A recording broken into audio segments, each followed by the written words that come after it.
Olá, caros formadores comunitários. Aqui estamos nós mais uma vez em uma escola e dessa vez a escola vai nos ajudar a mergulharmos no tema da pobreza, do Conselho Evangélico da Pobreza. Acredito que vocês tiveram aí uma pregação que antecedeu a minha, que introduziu vocês nessa dimensão. E o nosso momento agora, nós vamos falar das falsas pobrezas e a pobreza como condição da esperança.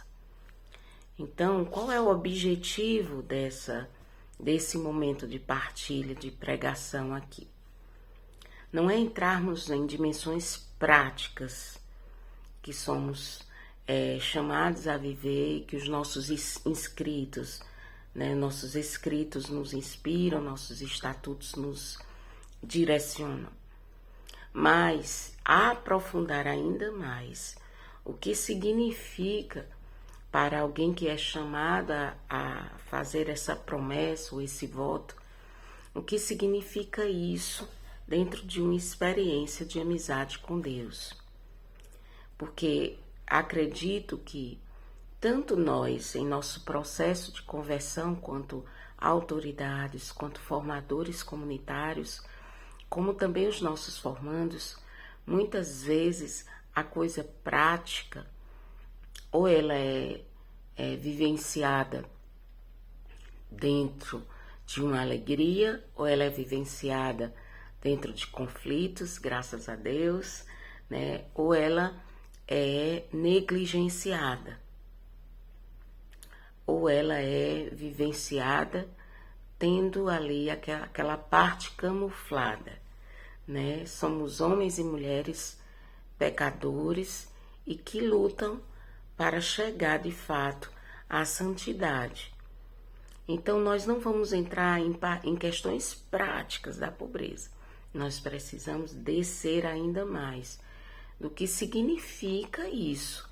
Iluminando isso, nós vamos até ganhar aí muita força para rezarmos, para inserirmos também os nossos formandos dentro de um processo de união com Deus, de conversão cotidiana na vivência da pobreza. Então vamos lá.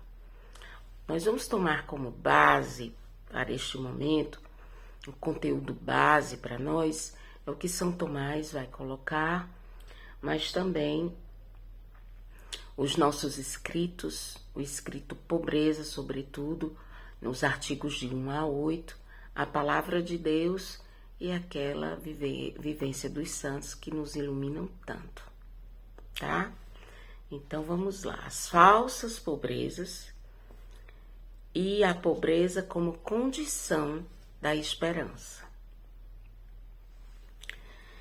Nós não vamos começar falando da pobreza. Vamos pegar aqui porque que existe esperança no meio disso. O que tem a ver? Então vamos lá. Vamos pegar o que São Tomás pensa sobre a esperança. Ele diz que a esperança é uma espécie de certeza e que não é uma certeza linkada, uma certeza da fé, crer na Santíssima Trindade, simplesmente crer nos dogmas da igreja. Não é a esperança, ela não é uma certeza como é a fé, é uma outra, é uma espécie, ele fala que está mais ligado à confiança do que a qualquer outra coisa.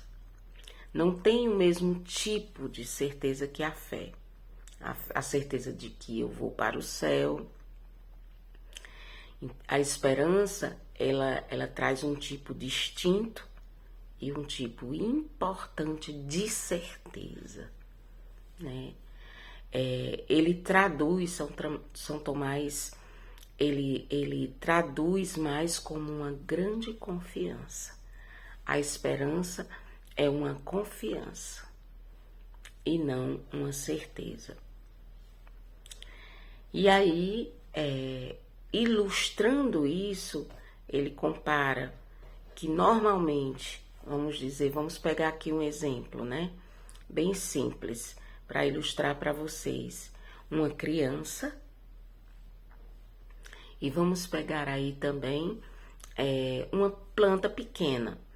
Então, se tudo vai bem no processo, tanto da criança, processo natural da criança quanto a planta, ela vai crescer, né? E aí, ele compara, ele diz a mesma coisa, essa vida na graça quando se trata de uma grande confiança. Existe uma dinâmica de crescimento. Quando se confia, se espera. Quanto mais se espera, se confia. E a graça vai trabalhar no crescimento dessas dimensões, ao menos que nós mesmos a impeçamos de trabalhar, escolhendo os nossos pecados. Assim, meus irmãos, a esperança, ela tem uma confiança que é real, que passa pelas dimensões carnais. E é real também porque ela tem uma finalidade, que é herdar a vida eterna. A finalidade da esperança é herdar a vida eterna. Isso tem como base o fato, né, revelado de que Jesus veio nos salvar. Por isso, é preciso olhar as vias da pobreza como vias de esperança. Caminhos que alimentam o que eu herdei de Cristo, que foi a vida eterna. Vou precisar dar essas bases para poder a gente entrar aqui em dimensões mais reais de processos de conversão, tá? Sei que é um pouquinho chato, mas a gente tem que entender, tá? Então, as vias da pobreza são vias de salvação. E são vias de salvação porque existe aí também um link com a confiança, com a esperança. E a salvação, ele é um dom puro, sem mancha de nós mesmos. A salvação é um dom puro, um dom que fortalece e incorpora nossas obras, tudo que nós vivemos, tudo que nós realizamos, né? É um dom puro. E a esperança, ela também é realista. Por quê? Porque eu espero a vida eterna, mas eu sei, como pecador, que posso estragar tudo. Eu posso estragar tudo cometendo os mesmos pecados, caindo nos mesmos vícios, pecando mortalmente. Então eu posso estragar tudo. Mas mesmo que pequemos, sobretudo nós que trazemos uma dimensão de vida, de intimidade com Deus, com primazia, mesmo pecando, não devemos perder a esperança. Porque a esperança vai para além do eu acreditar ou não acreditar. A esperança é o link que nos leva à confiança. E somente quem é pobre, suficiente, consegue caminhar nessas vias de confiança ao ponto de trocar um falso amor por um amor maior, de fazer a escolha. nós devemos ter esperança de que Deus quer nos tirar do estado de falsa pobreza. Por quê? E de que forma? Primeiro, porque o projeto dele é nossa união com Deus, é nossa união com Ele, é a salvação. Mas de que forma Deus quer nos tirar desse estado de falsa pobreza? Falsa pobreza, né? Eu sei que sou pecador, mas eu não escolho as vias de salvação. De que forma Deus pode nos tirar das falsas pobrezas? Esse estado só é possível a gente deixar pelo arrependimento. Então, o primeiro ponto a aprofundar, talvez, na nossa vida e na vida dos nossos formandos, não é simplesmente tenha 5 peças de roupa para trabalho. Tenha 5 peças de roupa, 3 peças de cada estação, para quem mora fora do Brasil, né? Em outros países. Tenha 3 meias, tenha 3 sandálias. O primeiro ponto a levar o nosso formando a uma saída de um estado de falsa pobreza, até no seu modo de se relacionar com Deus, de se relacionar com a vida, de se relacionar com a vida eterna, primeiro é o arrependimento. Alimentar o arrependimento. E não só alimentar, mas, irmãos formadores, a gente precisa rezar para o Espírito Santo nos dar novas estratégias pedagógicas para levar os nossos formandos a experiências mais profundas com Cristo, pela força do Espírito, a experiências mais profundas com o próprio chamado.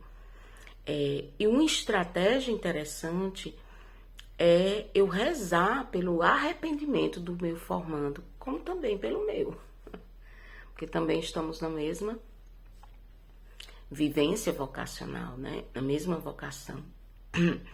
Nós devemos rezar, pedindo a Deus essa graça, rezar pelo arrependimento dos nossos formandos, ao invés de só chegar no acompanhamento e escutar das maiores dificuldades, etc., pastorear aquilo que vamos talvez levantando ali questionamentos, né?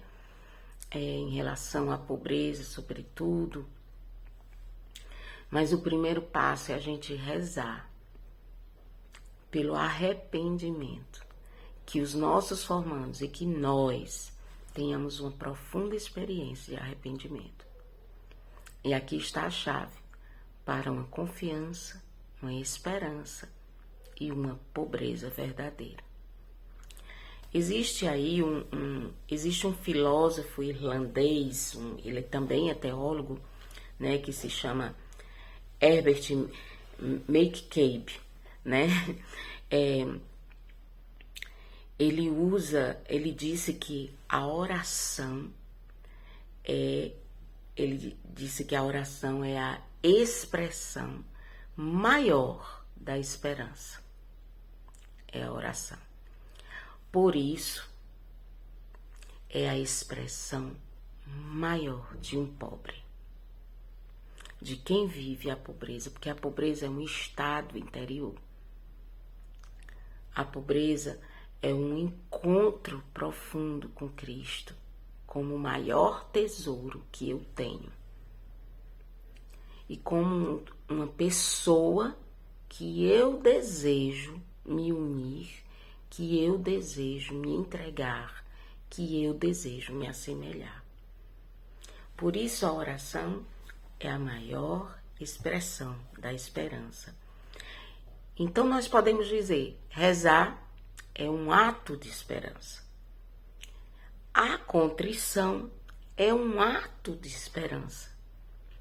Então, rezar é um ato de pobreza. A contrição é um ato de pobreza. A tristeza pelos nossos pecados, que levam à confissão, leva também a uma satisfação, como também leva a uma libertação, é um ato de esperança. Então eu preciso do arrependimento, eu preciso do coração contrito para que eu experimente a vivência mais profunda da pobreza. E isso vai transbordar para o externo. Então, por isso, a esperança tem um tipo distinto e importante de confiança. Ela faz o homem ser pobre, porque ele tem uma confiança muito grandiosa nas coisas que não passam. Quão pessoal é a esperança? Né? A esperança é pessoal. Até que ponto ela é pessoal? A pobreza é pessoal, até que ponto ela é pessoal? Então aqui São Tomás traz também algumas sugestões, né? Ele vai nos iluminando.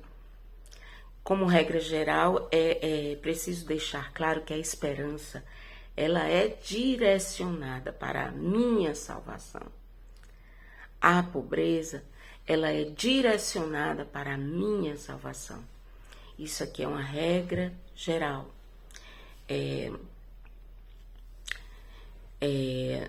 Na questão 17, né, do artigo 2, São Tomás diz que nós podemos ter esperança também na salvação de outra pessoa, de outras pessoas. Então aqui já entra a nossa missão como formadores comunitários. Quantas vezes, por ver o nada, por ver tantos pecados dos nossos irmãos, nós vamos nos deixando roubar na confiança em um Deus que pode salvar. A nossa esperança, às vezes, está nos resultados visíveis que nós queremos ver, na conversão que nós também esperamos dos nossos formandos. A nossa esperança e a nossa confiança não está dentro de um dinamismo divino. E aqui nós somos, como formadores comunitários, interpelados. Qual é o nível, então, da minha esperança em Deus, da minha confiança absoluta em Deus, né? É claro que a salvação precisa de uma colaboração também daquele que quer deixar-se salvar. Ela já nos foi dada, nós precisamos dizer sim. Por isso que a estratégia do Espírito Santo não é ali, e coordenadores de casa, sobretudo, que lidam com questões de vivências de conselhos evangélicos muito de perto. Talvez não é ali a coisa material e visível do momento que deve ser o foco, mas rezar pelo arrependimento, conversar sobre o arrependimento, sobre a contrição, sobre a confissão, né? Nós precisamos ter essas estratégias. Deus quer levar o homem para uma relação de amizade que supera toda tensão, todo egoísmo. E nós precisamos ser mediadores dessa experiência profunda. E isso não é muito simples, não é um caminho. Aí a gente pega aí nos nossos escritos, a gente pega e a gente vê. Artigo 1. São, ao meu ver, impressionantes os sentimentos e as reações que a pobreza provoca em nossos corações. Existe aí um misto de sentimentos profundos e contraditórios. Nós estamos, quando se trata desse conselho, nós estamos lidando com os apetites concupiscíveis da pessoa. Os meus apetites concupiscíveis. E a gente sabe que o irascível, ele é um lutador. E ele vai também ali entrando em movimento. Então, se eu faço um processo de conhecimento do que é se arrepender, é óbvio que eu vou fazer uma distinção entre a luta dos meus sentimentos e a dimensão do que eu devo escolher. Porque, irmãos, prestem bem atenção. São sentimentos. É uma luta entre o velho e o novo, né? A pobreza, artigo 2 dos escritos, em primeiro lugar, nos atrai de maneira fascinante. Parece que temos sede de ser pobres e sentimos nosso coração inflamar-se. Um desejo imenso, né, de alguma forma vivenciar, né, essa virtude. Nos atrai, nos comove e por vezes nos sentimos felizes por sermos pobres, né? Mas ao mesmo tempo, porém, outro sentimento e pensamento brota dentro de nós, o de repulsa e desespero diante dela. Por isso que a pobreza, ela é condição da esperança. Ou eu entro na dimensão da esperança, da verdadeira esperança, que é um tipo de confiança distinto, ou eu me desespero. E o desespero leva ao pecado. E o desespero alimenta inúmeros vícios. Coloquem isso na cabeça de vocês. Coloquem isso diante dos olhos de vocês, formadores comunitários. Tanto nós vamos prestar atenção nos nossos vícios. São desesperos. Quanto os vícios dos nossos formandos sinalizam desespero.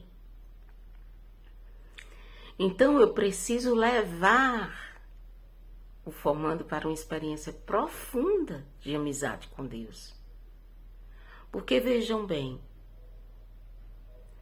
numa relação de amizade, numa relação de casamento, de uma amizade real e um casamento, vejam bem, não existe mais a pergunta: você está fazendo isso por mim ou por você? Para quem se casa e para quem tem amigo de verdade, não existe mais essa pergunta. Existe: estou fazendo isso por nós. Por nós. É a mesma coisa nessa dimensão de pobreza na relação com Deus. A saída do desespero é de extrema importância para a quebra de vícios. E isso não vai ser possível sem um caminho de união com Deus. Não vai ser viável sem uma profunda experiência de oração. A esperança, ela é pessoal, mas a pobreza também vai sendo uma busca de vivência pessoal, mas isso não faz da pobreza nem da esperança, não faz ela ser vivenciada de modo privado, nem de modo egoísta. E aqui eu já dou a premissa, a base das falsas pobrezas. As falsas pobrezas, né, é tudo aquilo que alimentamos ou que me relaciono de forma muito privada e muito egoísta. Eu não vou dizer aqui quais são as falsas pobrezas, porque são inúmeras, inúmeras. Nós trazemos vícios inúmeros. Nós nos deixamos atrair por muita coisa mundana ainda. Então, vou repetir qual é a base das falsas pobrezas. As falsas pobrezas é tudo aquilo, né, que eu alimento, que eu me relaciono de forma muito privada e egoísta. Isso vai gerar vícios, pecados e são falsas pobrezas. E todo vício é contrário à esperança. Porque todo vício é um desespero. É um ato de desespero, não é um ato de esperança. E a vivência da pobreza, a luta para vivenciar a pobreza, pede o deixar muitos vícios, inúmeros. Lembrem-se, o desespero gera vícios. E os vícios geram mais desesperos. Então nós precisamos trabalhar muito a contrição, o arrependimento. Essa é a nossa missão. Sabe aquela oração comunitária? Onde ali eu vou só levar a dimensão do arrependimento, da contrição, né? Motivar aquela oração comunitária que vai descer na questão, fomentar um retiro de casa comunitária, onde eu vou descer no que é uma verdadeira confissão, onde vai ser falado sobre a dimensão de um coração contrito, pobre e humilhado, né? É um salmo que vai levar a uma meditação maior, a um caminho de lexio mais profunda no que diz respeito à esperança, né? Felizes os que esperam no Senhor. Entendam, formadores comunitários, eu acho que a gente é tão bombardeado de tantas responsabilidades e consumidos por grandes tensões relacionais dentro da casa comunitária, que a gente perde a nossa missão, nosso lugar de missão, às vezes, que muitas vezes não é solucionar problemas, mas ser guias espirituais para levar o formando ao ponto mais central da questão, que não é nem o pecado dele, é apontar uma direção que ele não está vendo ainda. Que tipo é um tipo distinto à esperança, é um tipo distinto de confiança. Vamos aprender a confiar, meu formando, né? Dizer, vamos aprender a confiar. Aí lá, e como é que eu confio? Tenho pedido isso a Deus. Ele vai dizer lá o que ele tem a dizer. Aí você vai dizer, não, o primeiro ato de esperança é a oração. Mas também eu quero te direcionar a um ato de esperança muito maior, que é a contrição, o arrependimento. Vamos ler sobre isso, vamos ler uma leitura e motivar um caminho espiritual distinto para aquele formando. E é isso, meus irmãos. Entendam, os vícios são contrários à esperança e os vícios na dimensão da vivência da pobreza, sobretudo, porque a pobreza, ela nos arranca a possibilidade de nos agarrarmos a tudo o que é passageiro, inclusive a dimensão de talvez cair numa dimensão de um carreirismo dentro de uma vocação, né, de um estreísmo, né, de uma presunção, né. Então, entendam, né, o desespero e a presunção, eles também caminham muito juntos. E a presunção é uma falsa pobreza, né? A pessoa acredita. Ela é interessante porque a presunção é uma confiança excessiva. Isso é muito interessante. E essa confiança excessiva, ela tem duas formas de se apresentar, né? Ela tem duas formas. A primeira é eu me apoiar excessivamente nas minhas próprias forças. Isso é uma falsa pobreza. Porque quem sou eu? Né? Quem sou eu? E também ela se expressa, a presunção, nessa dimensão, e aqui eu acho mais séria ainda. Presta bem atenção. A presunção, ela também está camuflada, também as pessoas, né? A gente busca ajuda de Deus. Eu vou rezar, eu me confesso, eu vivo os sacramentos, eu vivo minha vocação, eu luto, eu busco a ajuda de Deus, mas sem utilizar os meios fornecidos por Ele, as vias do carisma. Isso é presunção, isso é uma falsa pobreza. Então, irmãos, vamos estar atentos. Acho que a gente fica tão mais preocupado com a coisa mais visível que a gente esquece da profundidade da questão. E nós precisamos entrar mais na profundidade da questão. Por quê? Porque nós somos seres humanos e a pessoa humana, a gente já viu isso, ela não é corpo e alma. Então o corpo, ele está muito ligado a essa dimensão aqui natural de vida. O corpo precisa se sentir vivo. O corpo desperta, nele é despertado todos os desejos. E entenda, para concluir, sabendo que, vou fazer aqui a recapitulação, a esperança é um modo distinto de confiar.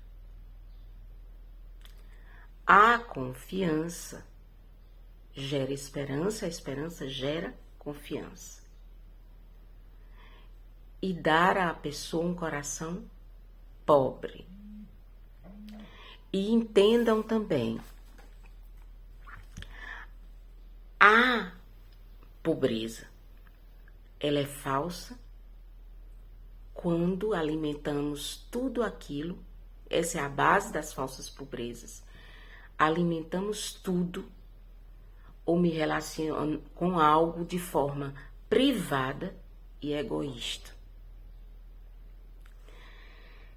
E o desespero alimenta vícios. E os vícios são expressão de desespero. O desespero também tem uma ligação muito grande com a presunção. A presunção é uma confiança excessiva em apoiar-me em minhas próprias forças, ou então pior, buscar a ajuda de Deus sem se utilizar dos meios fornecidos por Ele para a minha salvação. Então, irmãos, nós estamos lidando com uma parte concupiscível.